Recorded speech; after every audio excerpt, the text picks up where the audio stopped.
Welcome to Growing International, where you hear from educators like yourself, students, and experts in the field of international education on how to grow your study abroad programs and internationalize your campuses.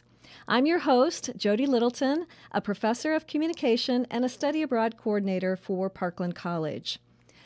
I couldn't do this show without the support of Parkland College, a community college located in Champaign, Illinois, as well as the Consortium of International Studies and Programs and the Community Colleges for International Development.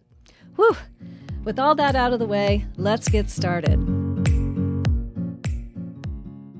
Welcome, everyone. I have Lindsey Powers here. She is the Senior Program Officer in Education Practice at Irex. So welcome, Lindsey.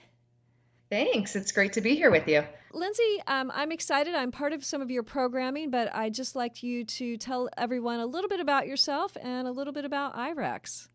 Yeah, great. So I have been with Irex for about 4 years now. And for those of you who are listening that are unfamiliar with Irex, it's the International Research and Exchange Board. And we are a global development and education organization. We focus on connecting with people and helping to develop education and leadership, information, and youth across nearly 100 countries around the world. So that is what Irex focuses on. And I specifically have been helping to manage a virtual exchange program called Global Solutions. Before Irex, I was living and working in Jordan and also teacher training development programs. And I work on a few other programs at Irex as well. But I know that we're going to be talking primarily about the Global Solutions Virtual Exchange Program. So yeah, that's a little bit about me and my background and what Irex is. Okay, wonderful. And I'm very excited, just so also the listeners know, I am participating in the Global Solutions program. This is my first time, so I am so excited about it, and that's one of the reasons why I wanted to share it on this podcast. So, Lindsey, first give an overview of the Global Solutions program. Where did it come from? Where are you guys going with it? Yeah, absolutely. And I love talking about virtual exchange. So it's really exciting to be able to share more about it. So Global Solutions is implemented by Irex. It is a program that is funded by the Stevens Initiative, which is sponsored by the U.S. Department of State with funding provided by the U.S. government and is administered by the Aspen Institute. And so the Stevens Initiative really is this international effort that is focused on building global competence and career readiness skills for youth across the United States and the MENA region, primarily through virtual exchange. And so they've got lots of different grantees that are doing various different types of virtual exchange programs. And so Irex, we have developed Global Solutions, which is underneath the Stevens Initiative. And Global Solutions, we started it back in 2017. We are now in our fifth cohort. So we've been going several years now. In our first cohort, over 2 years, we had a total of 315 students. We were working with 3 institutions, community colleges in the U.S., and then 3 in Jordan. And we've since expanded to reaching nearly 1,000 students per cohort. So in this fifth cohort that we're implementing now, we have roughly 1,000 students that are participating, and we've expanded out to Iraq as well. So we are connecting institutions and university students, community college students in the U.S., and Iraq and Jordan. So we have scaled this virtual exchange. We're very excited about it and have continued to kind of morph the programs and tweak them each cohort along the way, making it more beneficial for our partners. So that's kind of where Global Solutions has come from. And what is Global Solutions? We actually have 2 different virtual exchange programs that sit under Global Solutions.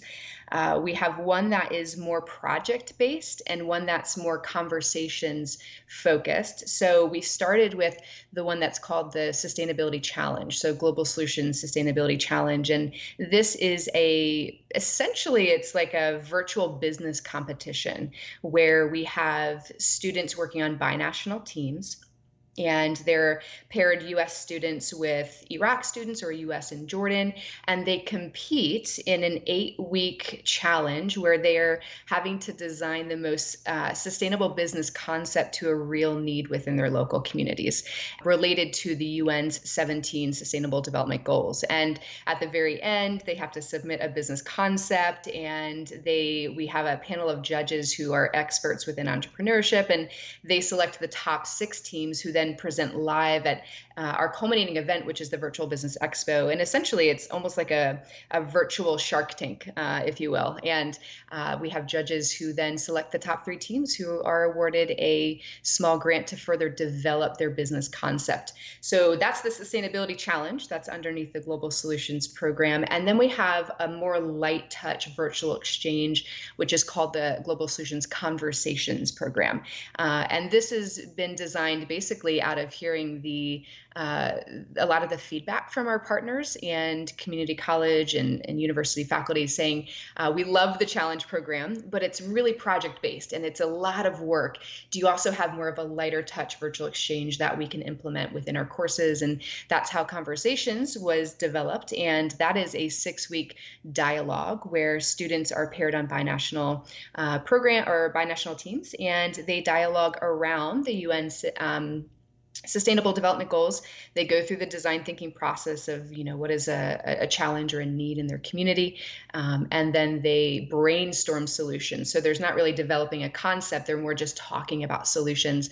And the focus more of the Conversations program is that ability to have that cross-cultural communication. So those are essentially kind of a summary of the 2 different programs that we offer underneath Global Solutions and where we've come from and where we're headed. We would love to continue to scale this program. We are currently outreaching for the spring 2022 cohorts program. So that's a little bit of overview.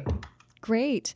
And like I said, I am doing the Global Conversations, and I do appreciate that, the fact that you have those 2 options. I felt like for somebody first starting out like me, I had never done anything like this before. Having the options of doing kind of the Global Conversation first to get my feet wet, and then going into maybe next semester or the following fall doing the Global Challenge really felt more comfortable to me. So I was really happy that you had those choices. Yeah, and a lot of our, faculty have said exactly the same thing. We have, various different faculty implementing global solutions. So like yourself, those who have maybe never done the virtual exchange before, they want to get their feet wet and just kind of test out this virtual exchange experience. And they start with conversations, and then they develop out to, wow, this is really great. I'd love to take it further and do the challenge. We actually also have faculty that come in doing the challenge, and then for the next cohort, they implement both the challenge and the conversations. So, it really is, we're trying as best to develop a virtual exchange that meets the needs of faculty. So, yes. One of the things I thought about as I was starting this program this fall is, there's more than just me could do it on my campus. We have an honors program that the honors program director was very excited about the program. And actually, I have several honors students doing it for their projects, their honors project. And I had some sociology teachers that were like, oh my gosh, this sounds amazing. So, my thought was, wow, we could do like a Global Conversations and a challenge probably in the same semester with just different faculty running different ones. So that was pretty cool. Speaking of faculty, how do faculty go about implementing global solutions? In your experience, what type of faculty have participated, and tell us a little bit about that. Yeah, well, just like, what you were just saying, we have, it really depends on the challenge and the conversations. For our challenge program, the more project-based exchange, it really suits itself well to business and entrepreneurship. Since it is a virtual business competition, we do provide the curriculum. So it is verbatim laid out, and it's designed in such a way where it can be student-led. So really the faculty are just having to facilitate the student learning experience. So we have for the challenge program, a lot of faculty who come in and it fits really well within a business course or an entrepreneurship course. We do have, but with the challenge program, we have had faculty who are English, who are global studies, humanities, technology and information, who implement the challenge program and they embed it within an existing course. We have also had faculty who design an actual course around the challenge curriculum. So we've had that happen as well, especially if faculty come in and they experience the challenge program, they've embedded it within a course and they say this is actually a course itself.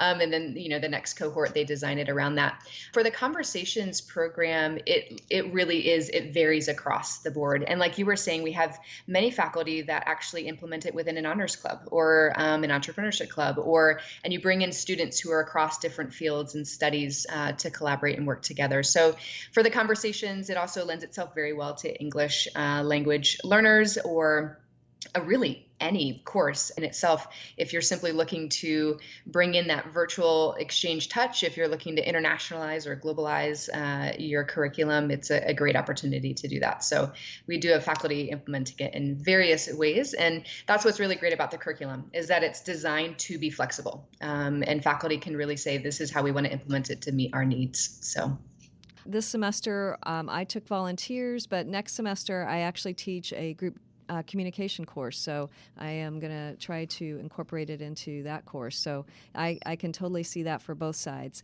So I think you've already touched a little bit on some of the benefits for faculty, and you're welcome to touch more on those, but also just wanted to have you talk a little bit about the benefits for students, and then also if you want to expand a little bit more on benefits for faculty.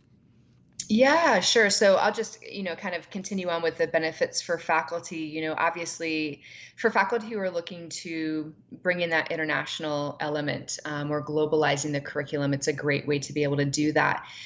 We do provide CEU credits for the training that faculty go through for the challenge program. So that's another benefit for faculty looking to gain those additional credits.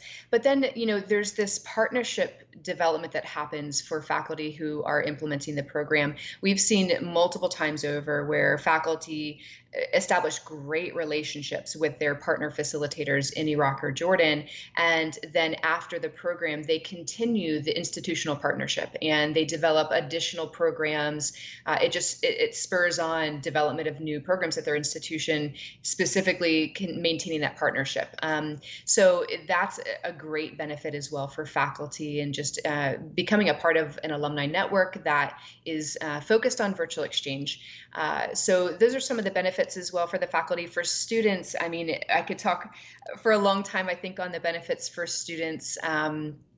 Specifically thinking about the challenge program, it is designed as a project-based program that really models the modern workplace. Students are essentially really modeling a startup company in a sense over an 8-week course or 8-week time frame, and they're put onto Slack. If you're not familiar with those who are listening, Slack is a really well-known collaboration forum that large and small companies such as Beachbody and others are using in the workplace. And so students in the challenge program are actually put onto and given access to Slack, and they collaborate and communicate on Slack as if they're this startup company, and there's leadership roles within it. And so students really participating in that challenge program walk away with workforce development skills.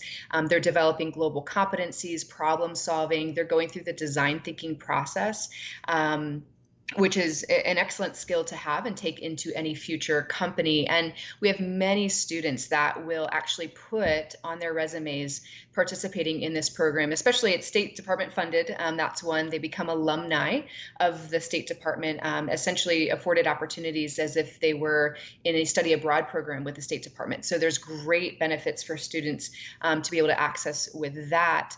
But the workforce skills that they are developing, really, we have students that will talk about this program in interviews and land jobs just because of the skills they've developed. With the conversations program as well, students are developing empathy and cross-cultural communication skills, and so the skills that they are developing and able to communicate and then put on their resumes is a huge benefit for them. And we have students that will self-report having developed leadership and increased their and breaking down stereotypes. That's something a lot of students, we talked about in our session yesterday. A lot of students come in with this single story or narrative of another country or another culture, and being able to walk away saying, I now have a different narrative of that culture. So lots of benefits afforded to students and to faculty. Could you expand a little bit? Because I keep telling my students how great it is that they're going to be a Department of State alumni. Can you give like an example? Do they have more access to scholarships? What are some benefits that you know of? Yeah, and after both of the challenge and the conversation concludes, we connect them with the Stevens Initiative that provides them with guidance. They get added to various networks that then post different opportunities. For example, here's an opportunity to apply to receive a grant, to do a community project in your local area. There's professional development opportunities that are, afforded. And so you essentially get put into a network and have access to an online system that you have to sign up for. You're being put into that system, and then anytime the State Department is putting out opportunities such as apply for this grant or apply for this other opportunity for study abroad or such as that, they are allowed to participate in those opportunities. So we go into much more detail at the end of the program with the Stevens Initiative on that. Oh, that's exciting. So yay. And also I love this. This is something, I'm old school, I guess. So the badges are I think a very Oh, cool yes. benefit of that they have the badges that they can put on their electronic social media and resumes and LinkedIn and those areas. So I thought that was really cool as well. So, okay, let's see. So we talked about benefits, but let's go to the other side and talk a little bit about the challenges of this program. You always got to talk about the good and the bad, right? Always. Yeah, there's, I could also talk for hours on the challenges that we've experienced and the barriers with virtual exchange. They're real. Um, I think it's a myth to think that it's easy just to implement virtual exchange. For something maybe like the conversations program, it is kind of, fairly simple.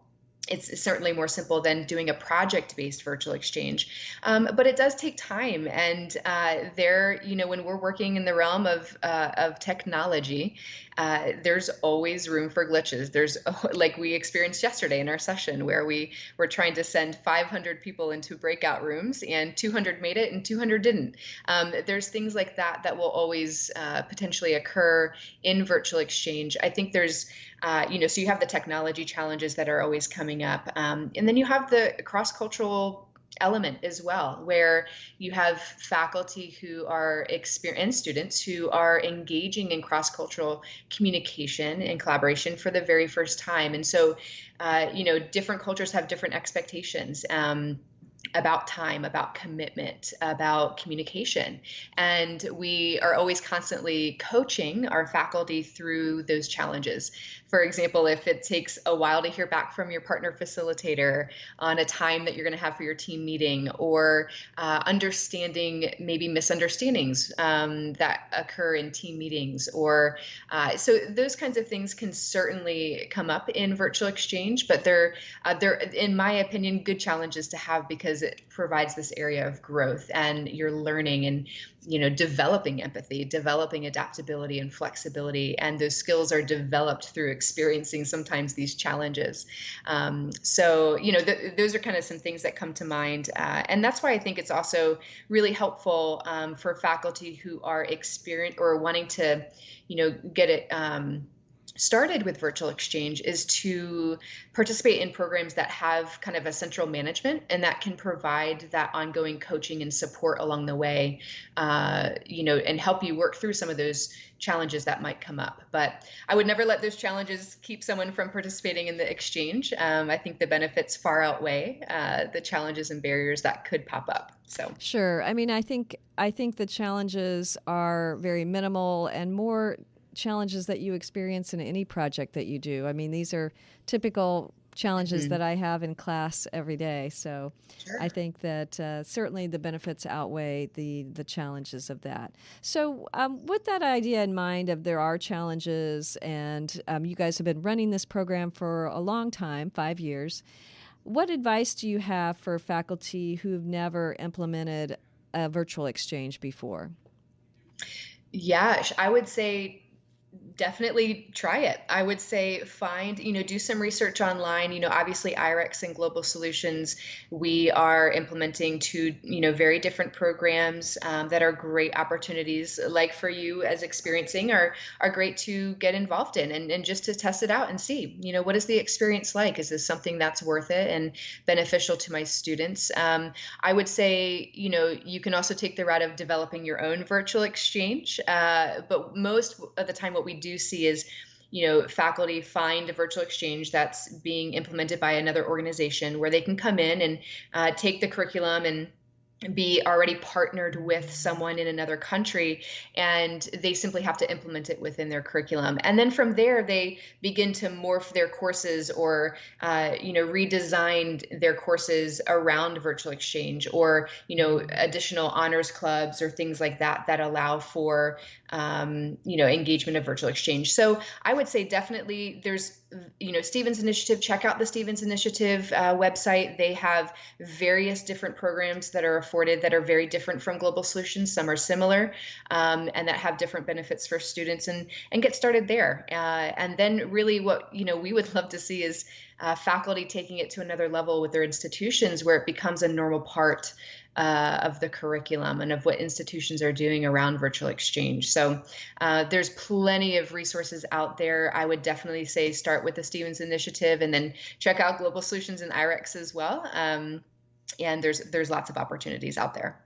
Great. I will put the website address for both IREX and for the Stevens Initiative on the podcast description. So if people want to access that, hopefully it'll be easy for them to do that. So yes, I didn't, and it is interesting when I first started this program that there's so many organizations involved. I think that's kind of cool. You have the Stevens Initiative, you have IREX, the Department of State, and then what was the Aspen Institute. So it's, I think, really interesting that so many organizations feel like it's so important for students to get this experience. And I think your organization, that's kind of its sole purpose, is to, just have people have these cultural experiences. Is that correct? Yeah, one of the focuses with IREX, yeah, it definitely is when we're thinking about education, providing equal access and open access for uh, students, for faculty across the world. When we're thinking about education, is just giving that access, and that's something that virtual exchange does, and that Stevens Initiative is focused on. And just to help you clarify, like Stevens Initiative underneath the Aspen Institute. So Aspen Institute does a wealth of other elements as well.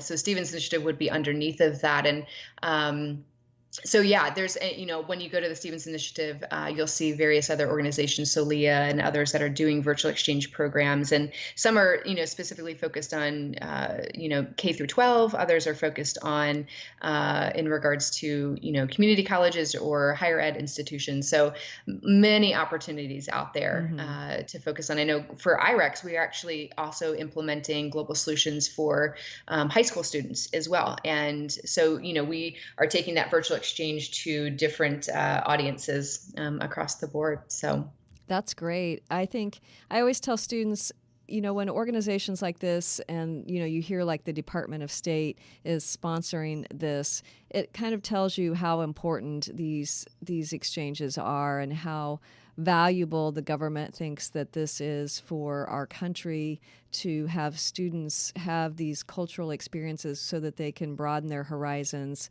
without leaving the country. Because of course, right now with COVID, it's been almost impossible to travel a lot these last year and a half, 2 years. But even when we can travel, so few students actually do study abroad, and that's where I really see the value of these virtual exchanges. Is it's bringing this to students who may never have the opportunity to do a study abroad, but they'll still have that same experience in a lot of different ways. Yeah, I completely just agree with what you were saying. And the Stevens Initiative was birthed out of the former Ambassador Christopher Stevens, who really devoted his life to helping build bridges and break down barriers and build connections between youth in the United States and youth in the MENA region, the Middle East and North Africa. And so that's where Stevens Initiative is coming out of, that very idea of we want to help build bridges with youth in these different areas. And a way to do that is through virtual exchange. And like you were saying, it provides this access to youth who, can't leave their home institutions, can't do those study abroad, in-person study abroad programs. And it affords them the same opportunity to break down stereotypes and to develop this global competency and to really help build these amazing bridges of connection. And that's something too, when I think about virtual exchange, I feel like there's a growing conversation around, or this concept around that. When you mentioned the pandemic and before the pandemic, virtual exchange was, just kind of coming onto this horizon, and then the pandemic hit and everything moves virtual, right? And a lot of those in-person study abroad programs stop, and everyone's kind of looking to pivot, and how do we now continue to gain these experiences, but we can't do in person. So the virtual just gets kind of thrown into the forefront. And what, a lot of people have seen virtual exchanges like this replacement for study abroad or in-person study abroad, temporary replacement. But really what we're trying to develop, that, that it's not just a replacement for study abroad, right? It is, virtual exchange really deserves its own right and place on institutions and in curriculum and in the conversation of what it can afford, and across and within curriculum, and really providing this incredible access for youth who, either due to finances or family constraints or whatever, are not able to travel, and they can still have these really rewarding experiences. And so yeah, really a huge proponent of virtual exchange in itself. So I think it's great because not only just all the benefits that you've talked about previously, but I think virtual exchange is also a way to get students interested in maybe traveling more and reaching out to more people, talking to people from different areas other than their own. Because I have, just to give you an example, I have 15 students that volunteered for the global conversations. I struggle to get 5 students to study abroad in a semester. We're a pretty small college, and so that's why we belong to the consortium. Is we need to share programs just to get things to run, and so it's a great benefit, and I just think it gets people excited, and they get to. I had one of my study abroad students was talking about how, once you meet people from other countries, you want to talk to them, you want to keep talking to them, and you want to go visit them. And, so I think that's a really cool aspect of the virtual study abroad, is because they do get to, especially with technology today, we get to see people and talk to them. And even though it's not face to face, it's got a lot of those same qualities. And so I think I'm really excited for students that they'll get to know these students from Jordan and Iraq. And hopefully, maybe they'll go visit them someday, and or at least keep in touch with them and keep those connections. So I think that's a really cool part of it as well. Yeah, we definitely have many students who remain really good friends with those who they have been connected with on their binational teams. And that's, that is amazing to see. That's these new connections that are being established with faculty and with students, and that they do have that access. And like you said, we have actually many students who become interested in study abroad after participating in virtual exchange. And that's really great to see as well. So.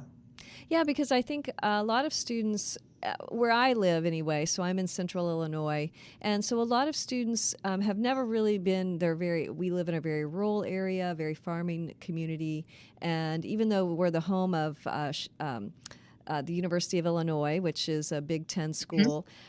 Our students in the community college are from this immediate area, and a lot of them, their families have been here for generations.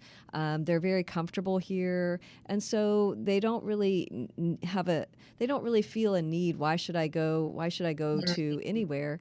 Mhm. I'm happy here. My friends are here. My family's here. So I think, this is a nice way to kind of slowly introduce them to, there's a big world out there. And even though it's great here and you love it here, there's other cool things to experience too. And so, get out and Yeah. do some new things.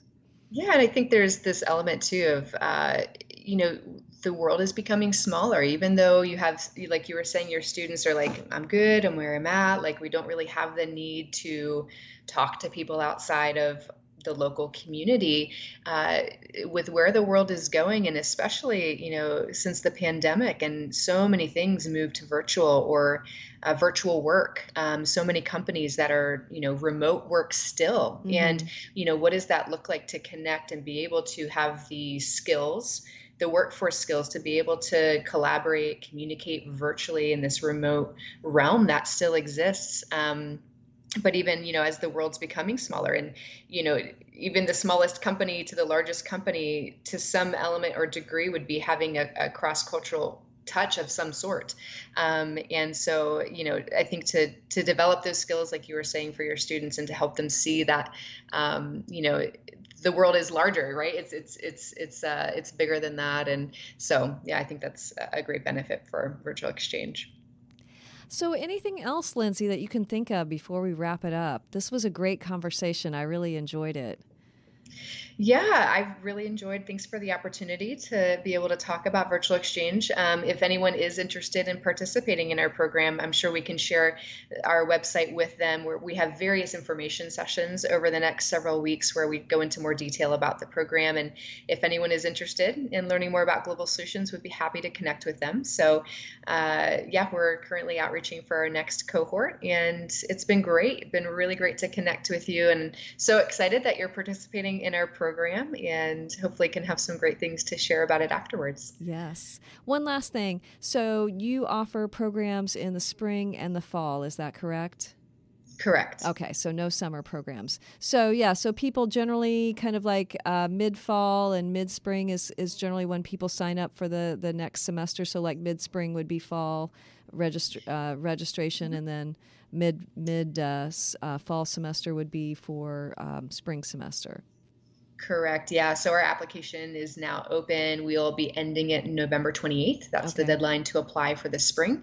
And then we notify faculty in December, and we then provide training in January and then launch the programs in February and March. And so February, March, and then early April for the programs. So you have a For this, busy spring. So in the spring, so when is the summer or the fall registration? When do people usually apply? It's in the summer, right?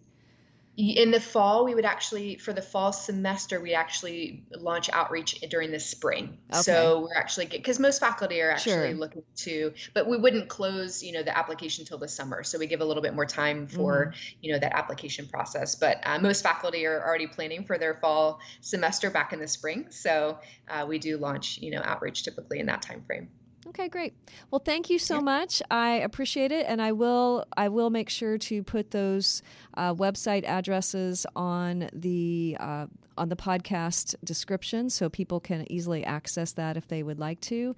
And thanks again. And hopefully we'll talk soon. So maybe we'll have to have a follow-up session and see how things go for me. And you can talk about any kind of new programs or new things that you guys are doing. I'd love to hear more. Awesome. Well, thanks so much. And again, I really appreciate the opportunity to connect with you today. All right. Thanks. Thanks. Bye. Bye. Thank you for listening. I hope you got some good information from today's podcast, and you will continue listening to Growing International. If you have any questions, please email me at jlittleton@parkland.edu. I'm always happy to talk to you online, so please send me any questions that you have.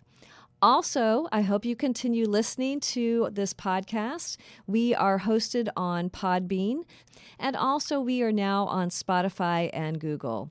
So again, thank you so much, and catch you later.